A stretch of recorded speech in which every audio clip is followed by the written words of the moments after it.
All right. Well, hello, everyone. I'm Karen Willey. I am the climate change point person for Sarasota Audubon, and I'm the education director for the Serenoa chapter of the Florida Native Plant Society. And in this presentation today, you will discover that mangroves are moving with the tides and the temperatures, and climate change is driving this move. And as responsible citizens and land managers, we must make decisions that will keep the mangroves close to their historic range. So let's go. So if you take a stroll along a Back Bay shoreline or paddle in our South Florida coastal waters, you may happen across a strange sight. You'll see a schematic here of a lanky little seedling sprouting from the sand. This is a young mangrove tree, and despite its humble beginnings, it will grow to become one of our most important shoreline-saving species.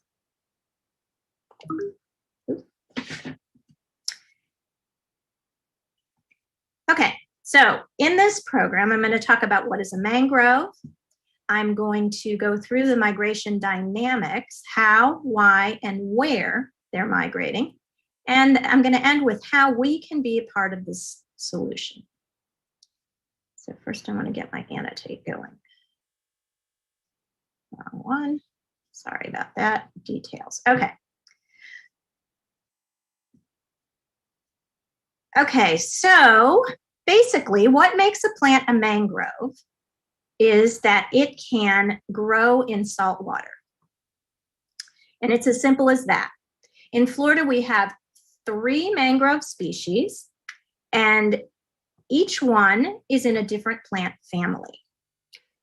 In other parts of the world, there are more herbaceous types of mangroves, and all told, there are about 75 different species of mangroves worldwide. So here are 3 species. Red mangrove is Rhizophora mangle, and it's in the Rhizophoraceae, which is a pretty small genus, so named for the prop roots. And the black mangrove, Avicennia germinans, is in the Acanthaceae, which is a pretty large plant family. There are 221 genera and 4,000 species in Acanthaceae. And the white mangrove is in the Combretaceae, which is another smallish family with 20 genera and 600 species. Now, none of the rest of them are mangroves, other than in the Combretaceae, there's also the buttonwood. Some folks call the buttonwood a mangrove, but technically its roots are not in salt water, so it's in the mangrove community. Okay. So in just the last decade, worldwide, we've lost 35% of the mangroves. That's a rate of loss that exceeds the disappearance of tropical rainforests. So it's pretty spectacular.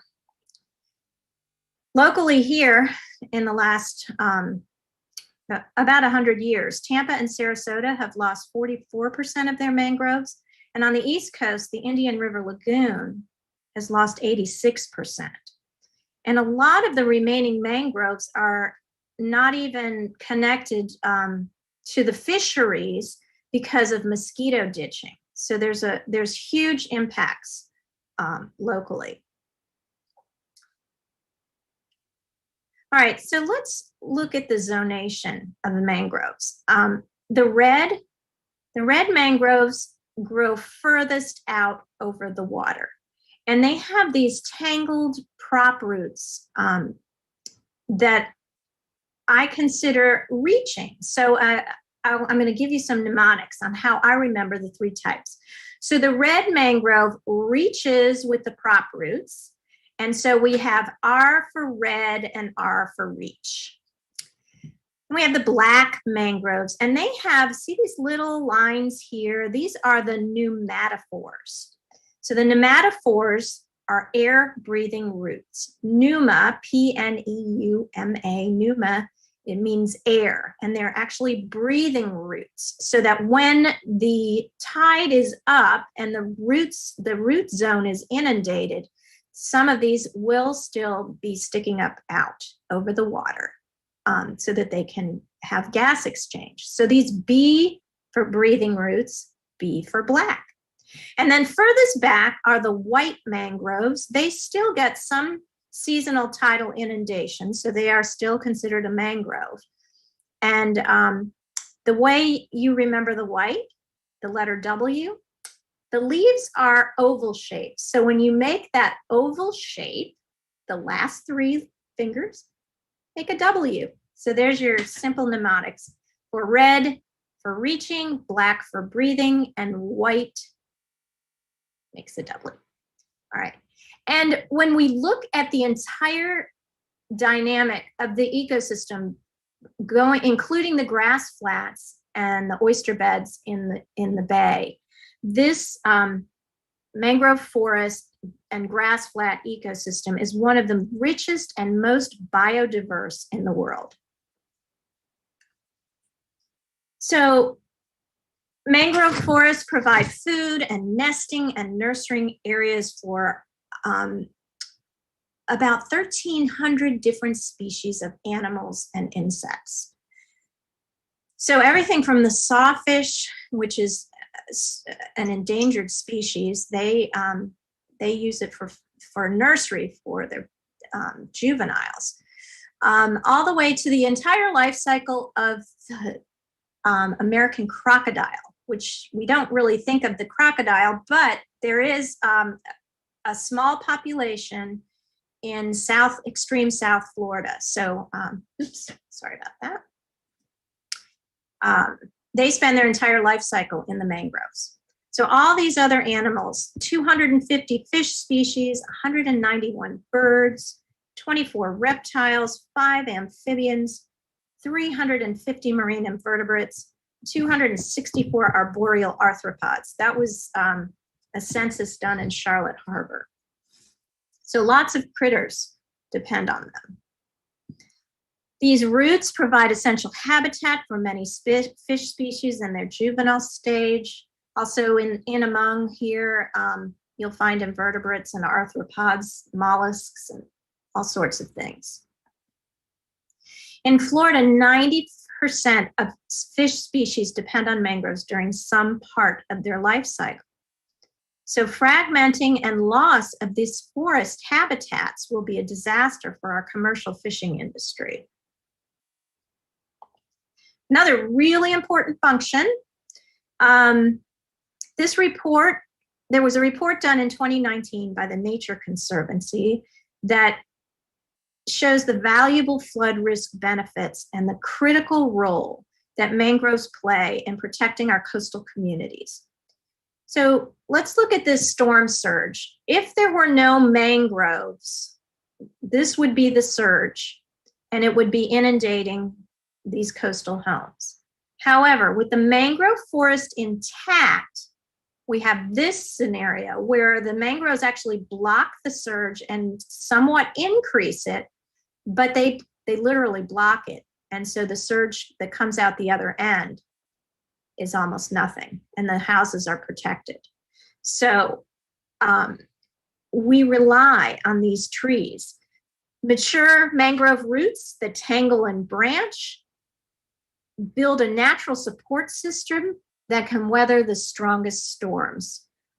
Those of us who call South Florida home rely on these trees to preserve our shorelines against erosion and storms. In fact, now more than ever, the protection of mangrove islands is intimately linked to the welfare of our coastal communities. Why? Climate change. When we burn fossil fuels like coal, oil, and natural gas, we create this blanket of carbon dioxide around the earth. And this traps heat almost as effectively as the mangrove roots trap soil.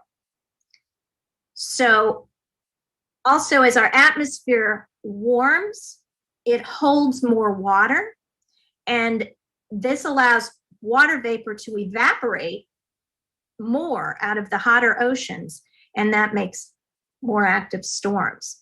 So making this storm surge protection even more effective and important. Another really important ecosystem service that the mangroves forest provides is that of carbon sequestration. So to sequester means to hold carbon. They talk about sequestration as a carbon sink. So the carbon is held, it sinks down into the earth and is held there. And this term, blue carbon, is the term for carbon captured by the world's ocean and coastal ecosystems. And this is a really, really important service that these mangrove forests and wetland systems provide.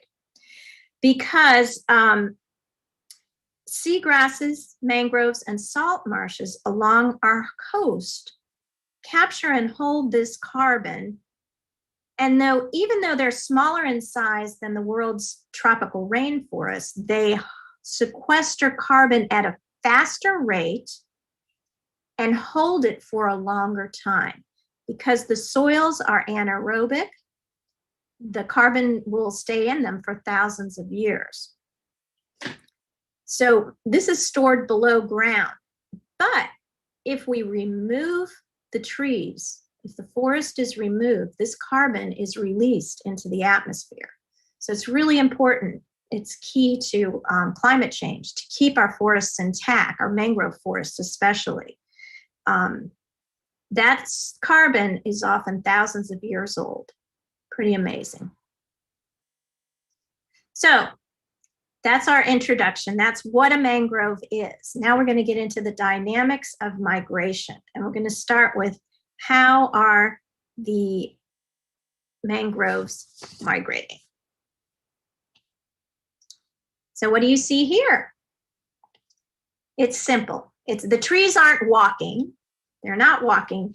They are dispersing their seeds and seedling dispersal to suitable sites. So we're going to talk more about that. Let's look at each individual mangrove. Oh, and the other thing I want to mention about the seed dispersal is mangrove seedlings are viviparous. Now, we usually think of this when we're talking about mammals or other creatures. They give birth to live young. But these seeds, because seeds can't sprout in salt water, so they actually sprout while still on the tree, which makes that giving birth to live young a reality. And but we don't call them, normally call them viviparous. We call them pneumatophores. These seedlings are not pneumatophores, excuse me.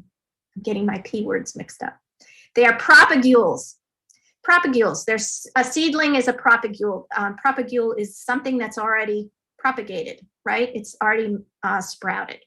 So seedling dispersal by mangroves is by water currents through salt water, but they are live, living seeds called propagules.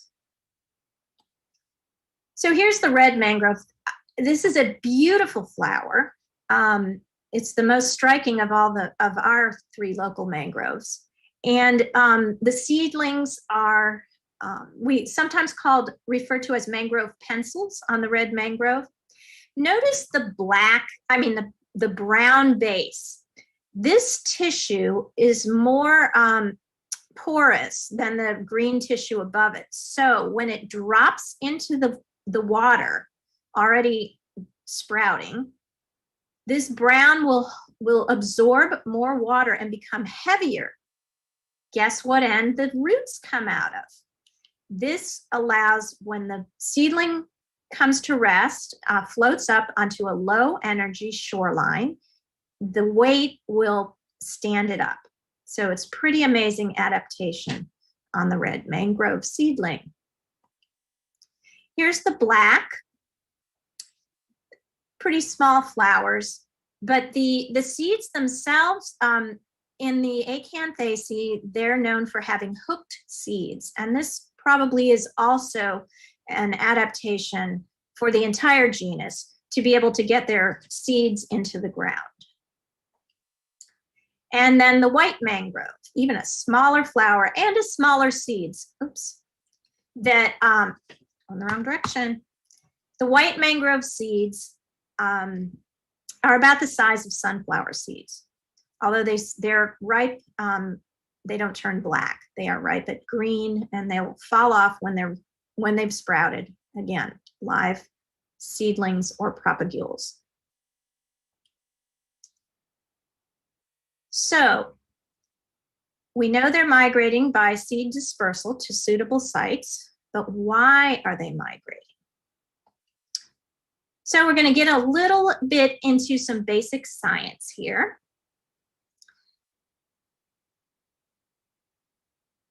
We have life on Earth because of our atmosphere. Our atmosphere holds the heat of the sun.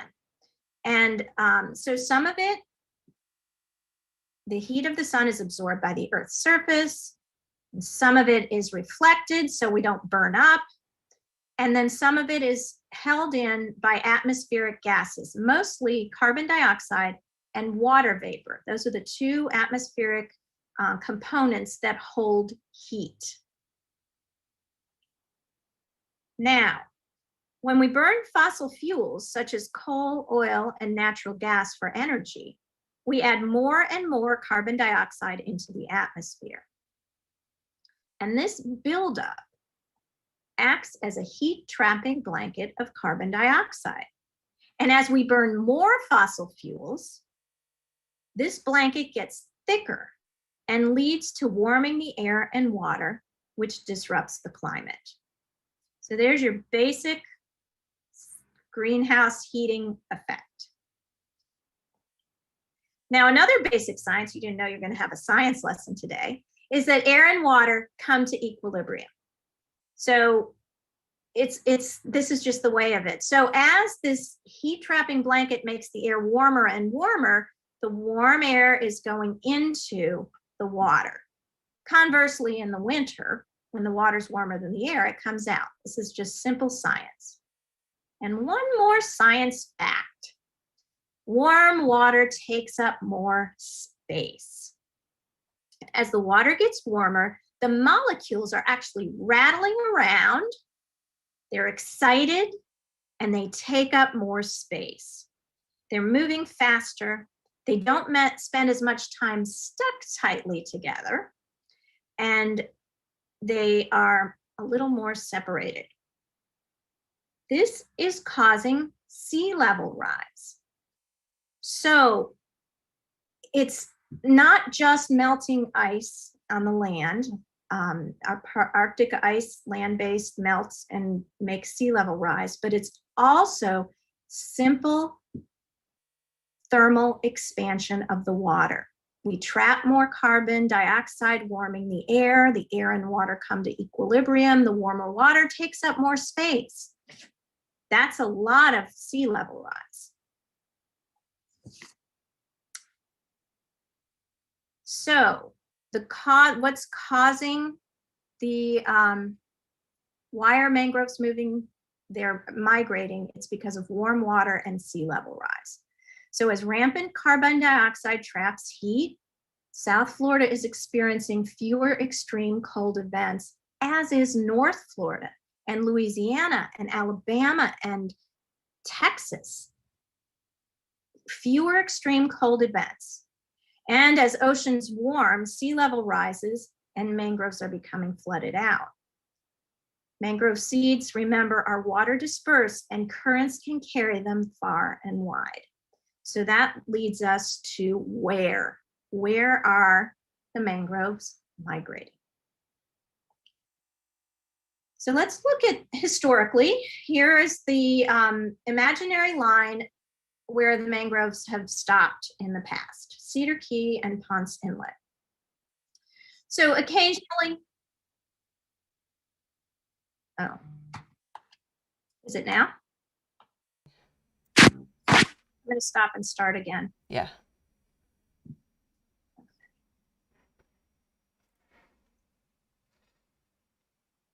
Do you have it now? You see a map with Cedar Key and Ponce Inlet?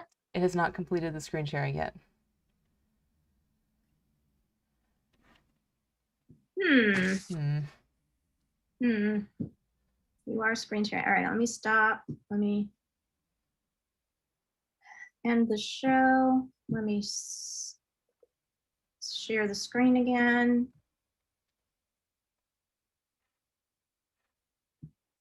Is that showing now? It is still not sharing your screen. It's just got a gray. This is gray. Karen Willey has started screen sharing. That is odd. Okay. I'm going to turn off my Wi-Fi. I am not on Wi-Fi, but sometimes that might. Sorry for the technical difficulties, folks. Let me try sharing. New share. Oh, yeah, we got it. Says, okay. Thank you. There. Okay. And yeah, it's on the.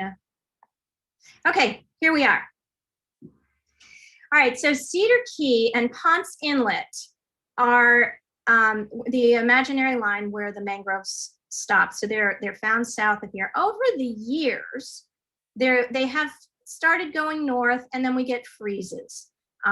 Every 10, 20 years or so, we get a nice hard freeze, and the mangroves would die off north of here. However, with climate change, things are a little different. So due to inland migration is happening south of this imaginary line because of sea level rise. So as the sea levels rises, the mangroves need to find land behind them. The seedlings need to find space behind them. We'll get into that in a minute. The other direction is poleward. Since we're in Florida, that's north. So northern migration due to warmer winters up in this area that are allowing the mangroves. So the mangroves are migrating in two directions, inland and poleward. So here's a perfect example of inland migration. This is my granddaughter in 2017. We were out collecting fiddler crabs on the Saltern in Manatee County. This is where she was standing. Let's turn my annotate on again. This is where she was standing, and this was taken this week. So this is the exact same spot 5 years later, from 2017 to 2021, 4 years later. So we're already witnessing it here in Bradenton area. So as sea level rises here in Florida and salt water takes over the land, mangroves can die off. And theoretically, seedlings will wash up inland and a new forest will grow. This is called mangrove migration because over time, the forest will be moving into what was previously dry land. So in effect, our mangroves are migrating inland because of sea level rise. But as you know, there are precious few places inland that are currently available behind the mangrove forest. And sea level rise, this is a prediction model used by the Southeast Florida Regional Compact on Climate Change. So this is Miami-Dade, Broward, Monroe. They're looking at a 50-year planning horizon, and these are different scenarios. This is the International Panel on Climate Change. This is a median prediction from them. This is a NOAA intermediate prediction, a NOAA high, and another one. So the planners down there on the Climate Compact are using these two, intermediate and median. And I'm going to show you a slide later with a researcher prediction using just this lowest level. And so this is based on the amount of fossil fuels that will be used in the future. So this IPCC is the least amount of fossil fuel use, and then the fossil fuel use goes up. Therefore, sea level rise goes up. Okay, so this is the planning for sea level rise. And this shows 10 inches The bottom one I'm going to be using, the 10 inches by 2040. And in the next 50 years, 20 inches or almost 2 feet of sea level rise in 50 years. That's the prediction model that they're using. Not saying that's what's going to happen, it's just what they're using. So where there are seawalls and structures in the way, mangroves can't jump the fence. Successful migration of mangroves will require open space inland and a pathway to get there. Think about that. It puts a whole new meaning to wildlife corridor. You ever heard of mangroves as wildlife? Well, they are, and they need to move. And so we need to get corridors for our mangroves. So restoration projects here locally in Sarasota County since the 1990s have been increasing the mangrove shoreline internal to restoration sites. So this is Leffis Key, and this is the historic outline of the island. But in the mid-90s, they dug a lagoon system that wasn't there before and connected it here and up here to the bay. So we have tidal flushing and mangrove seedlings drift in and grow. And so they have effectively tripled the shoreline on this one small island. And you multiply that by many other sites in Sarasota Bay and Tampa Bay and throughout the state, and we are combating the loss, the historic loss of mangroves due to coastal development and seawalls. So as early as the 90s, they were aware that that had to happen. So that's the inland migration. Now we're going to talk about poleward migration, which being in Florida, that's north. This photograph was taken by a researcher in 2013, and it shows one of the first migrants to take root in St. Augustine, near the northern limit of this cold sensitive tropical tree, the black mangrove. And the black mangrove is the first, it's like a pioneer species of mangroves because it has the greatest cold tolerance of the three trees. So mangroves are expanding into North Florida as a decrease in the frequency, duration, and intensity of extreme cold weather events. These are being documented by climate change and are clear.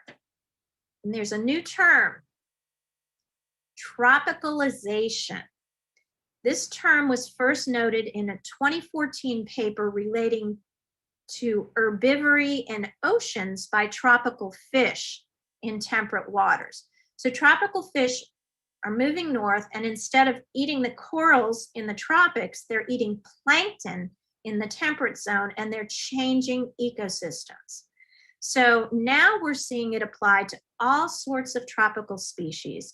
And so this poleward migration of mangroves is the tropicalization of the habitats in the way, which in this case are salt marshes. The mangroves are moving north at the expense of salt marshes. What is going to happen to the species interactions within that historic ecosystem when the graminoid marshes filled with grasses become forested wetlands? The ecological implications at this time are poorly understood, and they're just beginning to be studied. So this is a slide of the map of states that are being monitored, if you will. This is where the mangroves are moving. Now, they're not covering the state, of course. It's just showing you that these are the states involved along the Gulf Coast. And here's a better view of the USGS Mangrove Migration Network. So they began monitoring mangrove expansion in 2013. And they're monitoring the temperatures and the plant communities in these cities indicated on the map.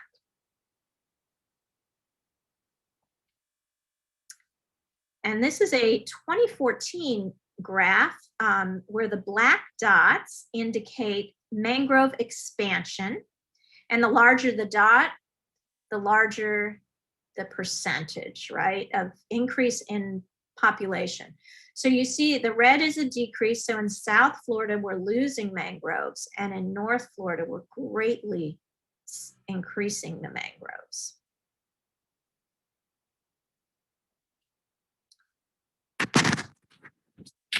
Here, Dr. Michael Osland is a research ecologist with the USGS Wetland and Aquatic Research Center in Lafayette, Louisiana.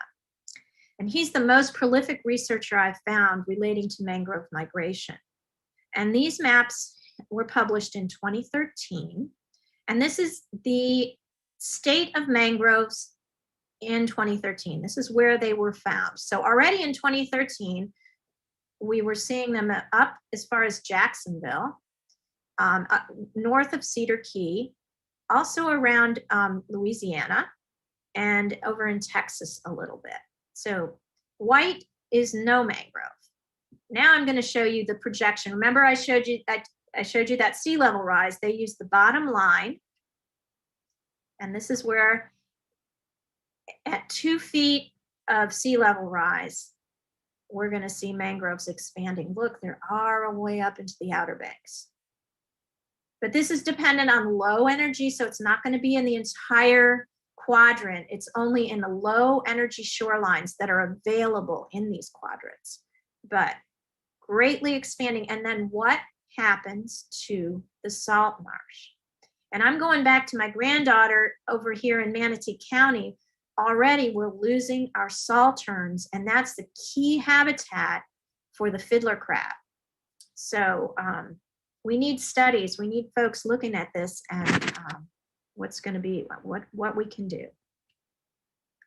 So it's big and it's scary, but we're going to end with solutions, because as humans, we need to continue to move forward in the face of climate change.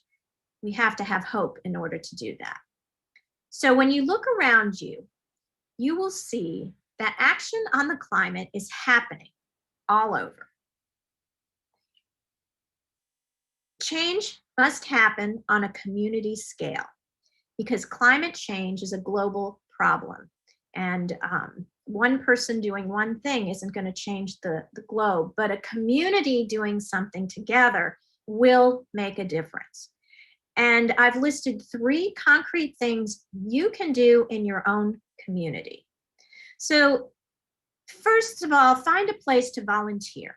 Get more active in your native plant society, or advocate for development behind this, or advocate for reduced development behind the sea walls and mangroves. And the way you can do this is go to this website, findalandtrust.org, and it will connect you to a land trust in your neighborhood, because all over the state, we've got wonderful people who are buying land that can be places for the mangroves to migrate.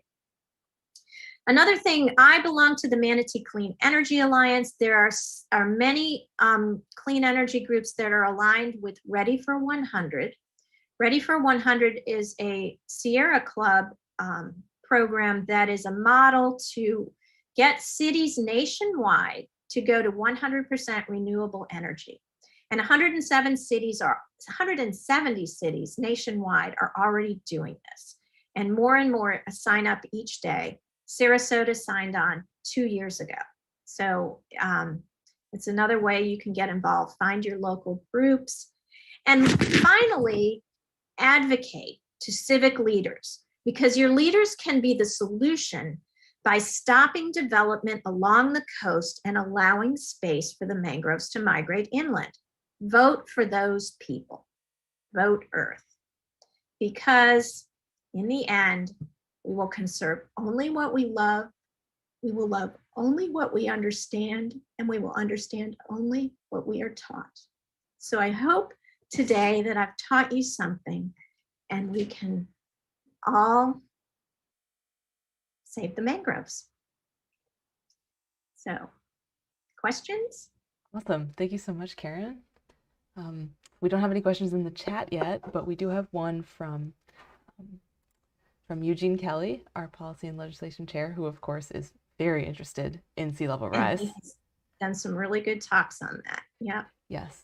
So, right, we're talking all about the mangroves and losing mangroves in South Florida, but of course the mangroves are displacing ecosystems as they move northward. And so he says, no offense to mangroves, they're obviously important and valuable. But on the flip side, what about the salt marsh that migrating mangroves are displacing? They are equally important for fisheries habitat, storm buffering, and carbon sequestration. Along the Big Bend coastline where I live, Marion's marsh wren and Scott's seaside sparrow, Gulf saltmarsh snake / mink / vole, and other imperiled animal species are potentially even more threatened due to mangrove invasion / migration. Aren't any environmental gains through mangrove expansion possibly countered by losses? Do you have any thoughts or recommendations for future strategic use of prescribed fire in salt marsh to inhibit mangrove expansion to help maintain suitable habitat conditions for salt marsh dependent species? Interesting. What I read about prescribed fire is that it's really hard to get into these systems because they're usually inundated.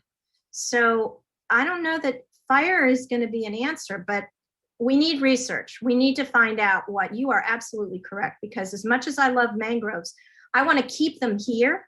But that was my first call in my introduction. We need to keep mangroves in their historic range, not allow them to move northward. Inland, we need to allow for inland migration in its historic range. So yeah, definitely we need research. There is some going on, but we need a lot more to find out how to keep the salt marshes and those critical species that are in there. Great question. And I'm sorry I don't have an answer, but more research is the answer, and stop using fossil fuels. Get involved with local groups that are going to make it happen. And the more we talk about it, the more we talk about climate change and its impacts, such as the loss of salt marsh habitat, the more mainstream it will become, and the more our leaders are going to listen. So talk about it and encourage more research. Yeah, Diane Battle, I hope I'm saying that right, says GTM-NER, which is the sort of acronym, yes, neologism for up in St. Augustine. Guantanamo Matanzas Natural Estuarine Research Reserve. Yes, in the St. Augustine area, is doing a study of mangrove migration. And yes, that's one of the people who are doing the study I would like to have for the next conference. So if you did attend this last conference, you saw that we had some researchers on Spartina outplanting from UNF. So yeah, definitely a focus of ours for education. It's a big concern because the trees are going to shade out the grasses, and it's a forest. It's not a marsh. So yeah. Ruth Hope. Basic science here. Wait, what? I keep getting back to the basic science, but a swamp and a marsh are two different things. Yeah. And a marsh has grass, and a swamp has trees. And so mangroves are in a swamp, and a salt marsh is a marsh. So yeah. Okay. Good. Yeah, Ruth Hope is coastal along the Intercoastal Waterway. She wrote ICW in St. Augustine. She said it would have been good to see a follow-up to the 2013 photograph of a black mangrove in St. Augustine. Yes, it would have. There are none on the internet, and I didn't know anyone up there to ask. I do know now that I'm thinking of it, but yes, it would have been great. Just like I have my granddaughter, and last week I was able to, run out to my local preserve, but I totally agree. I would love it. If you have one, please email it. Yes, she says, we now have red and white and black mangroves. I can take a photo for you for future talks if you would like. Absolutely. So I'll share my screen again so we can see you can see my email there. Okay. Yeah. KarenWildFlorida@gmail.com. Yeah, and if you are interested in me putting that somewhere in the presentation, I can download the presentation, edit it, and repost it with that in there if you want. Yep. Yeah, I can send you the presentation, definitely. Okay, cool. Eugene says, thank you for tackling this subject. Very challenging to cover. It was. I did a lot of research. I thought I knew stuff, but wow, there's a lot out there. I mean, a lot of moving parts and, a lot of computers running very complicated models for this kind of thing. Absolutely. Eugene also says there are now black mangroves well north of St. Augustine. Yeah, I think that's a interesting summer project for me, is to go up the coast and see how far I can find them. Yeah, that would be a good project. Diane says, the River to Sea Preserve in Marineland has all three. If you want to hike, I have photos. All right, Marineland. Well, I guess you'll be talking to Diane. Ernie Wynn says, thank you. That was an excellent presentation. Hi, Ernie. Thanks, Ernie.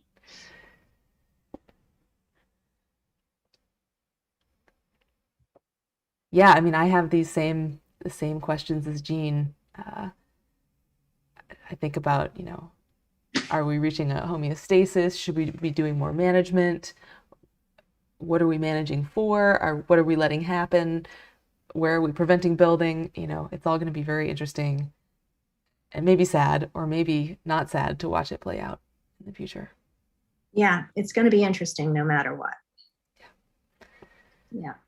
So thank you, everyone, for coming to the presentation, and thank you, Karen, for being such a great climate advocate, and thank you everybody who cares about coastal resiliency and climate change and native wetland plants and mangroves.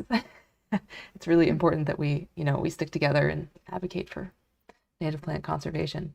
Oh, Maria would like your contact info back up. Oh, okay. Yes, sorry about that.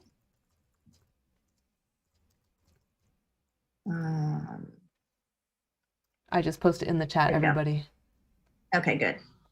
So, and people can pop in there and copy paste. Copy paste is probably easier. Yeah. But it's KarenWildFL@gmail.com. Because you're so wild. And it could be Florida or flower. Aw. Either way. Aw. And it doesn't have to be capitalized. I do that because the L doesn't look like an I. So, yeah. KarenWildFL@gmail.com. And yeah, mangroves are amazing, and so are salt marshes. We have none left in Manatee. We had a few spots with some salt marsh vegetation, and they're totally overcome by mangroves. But it was like maybe 1% of the coastline already here. We didn't have very much. Oh. But now it's our salterns that I'm really concerned for, because there's not much suitable elevation behind. Well, everything's developed. So I don't know where our fiddler crabs are going to go. Sounds like they're probably not going to go. But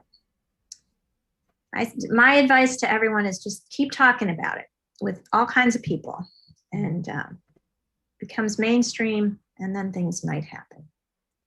Yes. Donna says, thank you for ending with hope. So I too appreciate that.